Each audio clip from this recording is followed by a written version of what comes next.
Hi everybody in Facebook and YouTube land.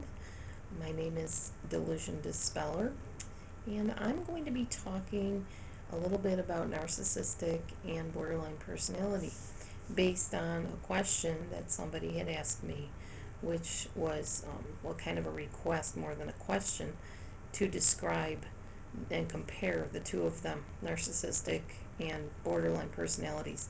I want to keep each video kind of short because unfortunately YouTube does not give you a whole lot of time. The longest your videos can be is 10 minutes, and it just works out better if I keep them down to like 5 or 6 minutes or so. So I'm going to try to do that. First of all, I'm going to just read to you exactly what the DSM-V characterizes each disorder as. And then after that, I'm going to be talking to you a little bit from my own opinion and experience as to what I feel the differences are.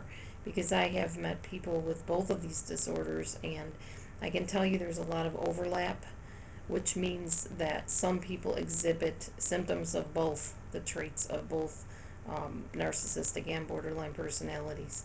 I know that borderlines do have narcissism in them, and narcissists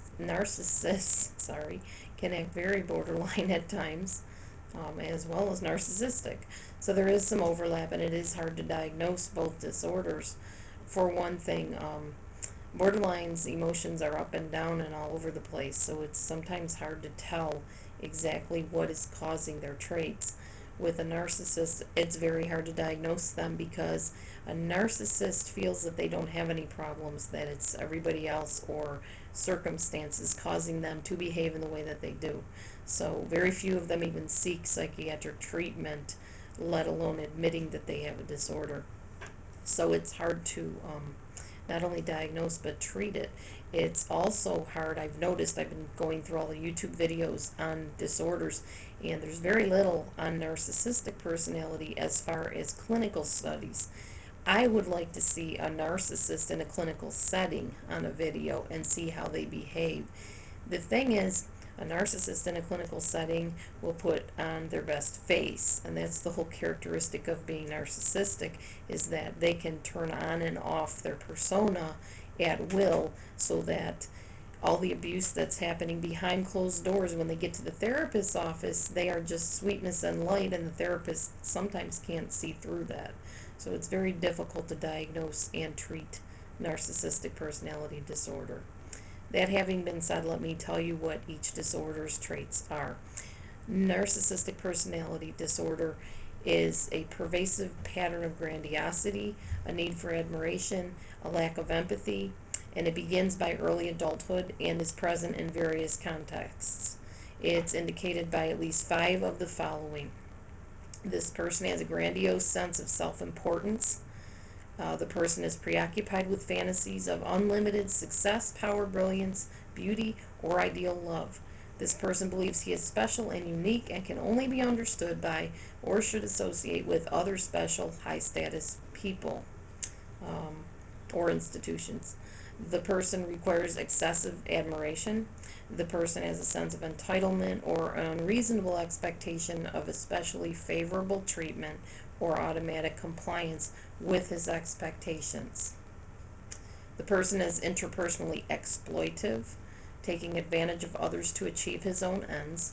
The person lacks empathy and is often envious of others or believes that others are envious of him or her. The person shows arrogant, haughty behaviors and attitudes. Now let's talk about borderline personality.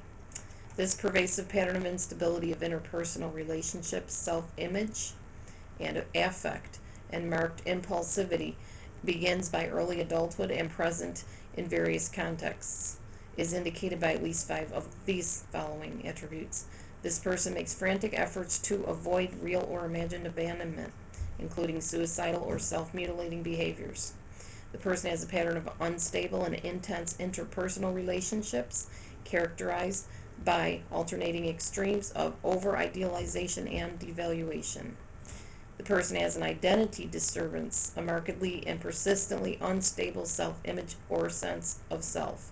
The person shows impulsiveness in at least 2 areas that are potentially self-damaging, such as spending, sexual activity, substance abuse, shoplifting, reckless driving, and binge eating.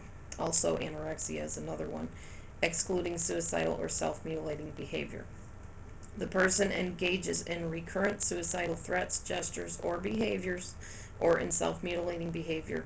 They have affective instability resulting from marked mood reactivity.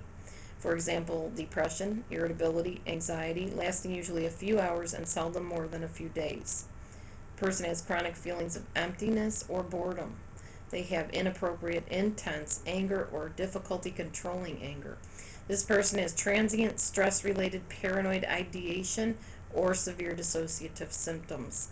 And I'm going to stop there on this video, but in my next video I'm going to be talking a little bit more about my personal opinion based on my experiences and the research that I've done on each of these disorders. So stay tuned. Those are the clinical traits. And I know they're kind of confusing, and we can have a discussion about that as you comment and add and share your own situations and opinions. So we'll see you on the next video. God bless you from Delusion to Speller. Bye-bye.